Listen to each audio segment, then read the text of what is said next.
¿Qué tal? Muy buenas noches, soy Genaro Lozano y esto es Punto y Contrapunto ya de jueves. México está haciendo lo que puede para reactivar la economía, eso dijo el secretario de Hacienda Arturo Herrera en una reunión virtual con sus homólogos del G20. ¿En serio está la 4T haciendo todo lo que puede? ¿Cuál es el plan de reactivación económica? Esta noche retomamos el tema en la mesa y veremos los contrapuntos entre Alejandro Encinas y Ana Villagrán. México Libre no va, pero sí van el nuevo Partido Encuentro Social, las redes sociales progresistas y Fuerza Social por México, tres partidos que son aliados de López Obrador. Eso sí, tendrán registro. Así lo decidió el Tribunal Electoral del Poder Judicial de la Federación y con ello Felipe Calderón y Margarita Zavala literal se quedan sin opción partidista. Fue una buena decisión del tribunal. ¿Qué sigue ahora para los Calderón Zavala? Todas las mañanas te tomas un yogurte líquido o en las noches te preparas una quesadilla. ¿Ya revisaste que en efecto están fabricados con leche de vaca? La Secretaría de Economía ya lo hizo y ordenó que se dejaran de comercializar unos 20 productos que no cumplen con lo que dicen ser. ¿Es para proteger a consumidores o les quita a estos la libertad de decidir? Veremos qué opinan Frida Gómez y Martín Vivanco. Esos son los tres temas de esta noche. Acompáñanos que ya empieza Punto y Contrapunto de jueves.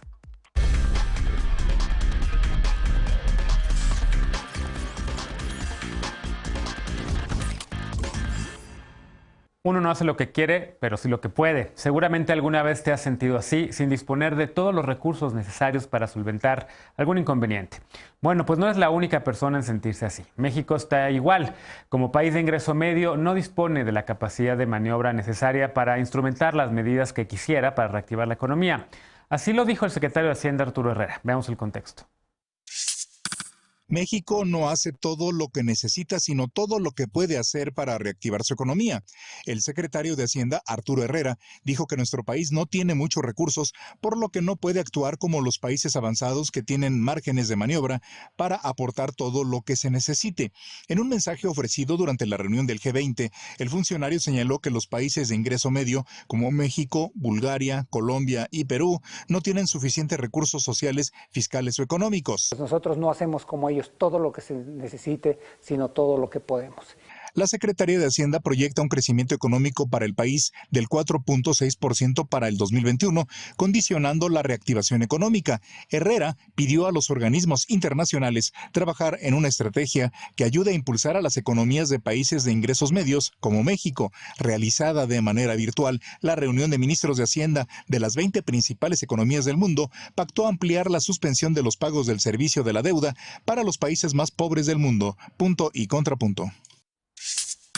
Primer tema a discutir esta noche de jueves y como cada martes y jueves, Ana Villagrán, concejala de la Alcaldía Cuauhtémoc por el Partido Acción Nacional. ¿Cómo estás? Bien, aquí feliz viéndolos. Bienvenida. Buenas noches. Buenas noches. También como cada martes y jueves, Martín Vivanco, académico y abogado. ¿Cómo estás, Martín? Bien, muy buenas noches a todos y a todas. Alejandro Encinas, también panelista de martes y jueves, politólogo y simpatizante de la 4T. ¿Cómo estás? Hola, ¿cómo están? Buenas noches. Hoy nos acompaña Frida Gómez, amiga de este espacio, asesora legislativa y feminista. ¿Cómo estás, Frida? Contenta de estar aquí con ustedes. Muy buenas noches. Saludarles con mucho gusto. Bienvenida. Pues empiezo contigo, Alejandro. ¿Cómo ves esta declaración del secretario de Hacienda, esta reunión virtual con otros ministros de Hacienda del G20? Uno no hace lo que puede, sino lo que tiene. Entonces, ¿cómo lo ves? ¿Está realmente México reactivando la economía? ¿Tiene un plan de reactivación económica? Hay quien dice que por qué no adquirimos más deuda, que en efecto sí nos estamos endeudando, etcétera. Justo hay que poner en contexto lo que dice Herrera ante los cuestionamientos de por qué México no adquiere más deuda. Y ahí es en donde hay que inscribir esta frase que se ha destacado en medios de comunicación. Porque paradójicamente, en cuestiones de crédito, quienes menos necesitan los créditos son los que tienen mayores facilidades de conseguirlo. Es la gran paradoja del acceso a crédito. Y los países y las personas que más lo necesitan son los que menor calificación tienen y que por tanto se les cobran mayores tasas de interés. Y nuestro país, por un largo historial en donde tiene mucho que ver pues, un manejo irresponsable de las finanzas públicas, en donde había una balanza, un desbalance, en donde había más déficit que gasto, en donde todavía se siguen pagando la deuda externa, miles de millones de pesos años con años, México cuenta con una calificación que no le permite acceder a crédito tan barato como economías como Estados Unidos, como Suecia, Dinamarca, que prácticamente pues, la tasa de interés es bajísima. A eso se refiere Arturo Herrera y desde luego eso acota el margen de posibilidades para una estrategia de reactivación económica y que la hay con los recursos suficientes y sobre todo haciendo un manejo responsable de las finanzas públicas en donde no se está endeudando al país y en donde se está apretando el cinturón aún más el gobierno de México de lo que ya de por sí se había apretado para reorientar esos recursos. Todos esos recursos no son austericidio, sino es reorientar esos recursos a la base social, inyectarlos a la base de la pirámide. Y por tanto, con esta nueva política que contempla generación de empleos, entrega de créditos a la palabra solidarios para las micro y pequeñas empresas que hicieron enormes sacrificios para cuidar las fuentes de empleo y la política social más ambiciosa de los últimos tiempos, está logrando cubrir al 70% de los hogares de México. Esa es una parte de la estrategia. Y la otra tiene que ver con el 30% de arriba, en donde hay proyectos de infraestructura que son detonantes de actividad económica, que generan empleo y que también, digamos, que atraen mayores inversiones. Tiene que ver con el desarrollo de esto. Y bueno, seguimos comentando más adelante. Bien. Ana, contrapunto. ¿Coincides con Alejandro? Sí hay un plan de reactivación, está llegando a la pirámide de la gente que más lo necesita, los apoyos sociales. ¿Cómo lo ves? Me gustaría que fuera cierto lo que dice Ale, porque ahorita, o sea, lo que señala mi compañero es un discurso muy bien armado de lo que el presidente ha intentado señalar durante todo este periodo de la pandemia, pero el tema es que ellos utilizan la situación a su favor. Recuerden que el presidente señaló que esto le caía como anillo al dedo, en el sentido de que abusan de la circunstancia para justificar las decisiones irracionales que han tomado en términos económicos, en empresariales, en sociales. De nada sirve que ahorita nos digan que según llegan el 70% de la población, que yo ya lo había señalado en otro programa, eso es lo que dicen, esa es la aspiración, pero hoy no han comprobado ni en la conferencia de las mañanas, ni la de las 7, ni la de las 5, ni de la de las 6, en la que se les ocurra, que realmente ya llegaron al 70% de los mexicanos. Aspiran, así lo escribieron en un papelito alguna persona en Palacio Nacional, o en la Secretaría de Hacienda, en la de Economía, en la que quieran. A ellos dijeron que podían llegar al 70%, pero hoy no nos pueden comprobar que eso es cierto. Entonces no es más que discurso. Y lo que dijo el secretario respecto a de Hacienda, discúlpeme, que está haciendo todo lo que puede, nos posiciona como un país que está jugando a ser la víctima, que es así realmente como jugaron en el COVID, desde que presentaron temas a la ONU, que no digo que no estén haciendo un buen trabajo, se han logrado cosas buenas, pero el tema de que el secretario Herrera salga a decir, estamos haciendo todo lo que podemos, nos posiciona en un papel de víctima y no de innovación o de avanzada, como suele ser México en los escenarios internacionales. Si bien seguimos siendo un país en vías de desarrollo, nunca habíamos estado en un nivel como de tanta desigualdad como la Cuarta Transformación nos ha colocado. En promedio, la mayoría de las naciones, sin importar si eran ricas o pobres, invirtieron el 6% de la totalidad de su PIB en medidas de rescate económico para sus empresas, ¿no? Y México apenas invirtió el 1%, y este 1% ya incluye sus tan famosos programas sociales y todos los créditos a la palabra de los que nos está hablando Ale. Salieron notas en medio de la pandemia, y aunque el presidente salga a decir que son ataques, son descripciones de la realidad, no solo son ataques. Respecto a que muchos créditos a la palabra se habían quedado ahí guardados porque la gente no fue por ellos porque resultaron insuficientes. Entonces las declaraciones del secretario Herrera enmarcan no solo el austericidio que tanto les duele que señalemos, sino como esta falta de visión de que la corrupción no se va a arreglar con esta clase de medidas de tajo, donde el dinero, quién sabe a dónde se está yendo, quién sabe cómo lo están distribuyendo, pero están siendo, como nos señaló la FMI, demasiado austeras. Y demasiado austeras porque no están brindando a las empresas la sostenibilidad ni la visión a futuro para que en el 2021 se alcance el 4.6 de aumento que quieren para el PIB, que en realidad no vamos a aumentar, vamos a recuperar lo que ya teníamos y que perdimos por su culpa. Martín, en efecto, el secretario Herrera dice que el próximo año habrá un crecimiento, una recuperación que podría llegar a un crecimiento del 4.6%. Hay otros pronósticos también en ese sentido, que más o menos coinciden que por ahí estará. ¿Será suficiente? ¿Es suficiente lo que está aplicando la 4T ahorita también para la reactivación económica? Punto o contrapunto con Ana. Pues parcialmente. Es que yo creo que hablar ahorita de recuperación es una premisa falsa. O sea, creo que todavía no podemos hablar de recuperación porque no sabemos todavía el alcance de la pandemia. Ahorita Francia está volviendo a un confinamiento, en Estados Unidos están todavía en alerta. O sea, esto todavía sigue y los efectos todavía no se acaban. Entonces, de aquí y decir y profetizar que ya vamos en recuperación, pues yo creo que es un salto cuántico que no debemos de dar, no nos debemos confiar porque no sabemos cómo va a acabar esto, ¿no? Eso es lo primero. Lo segundo es, este gobierno hace lo que puede, pues sí, o sea, tiene razón el secretario Herrera, pues cada quien hace lo que puede.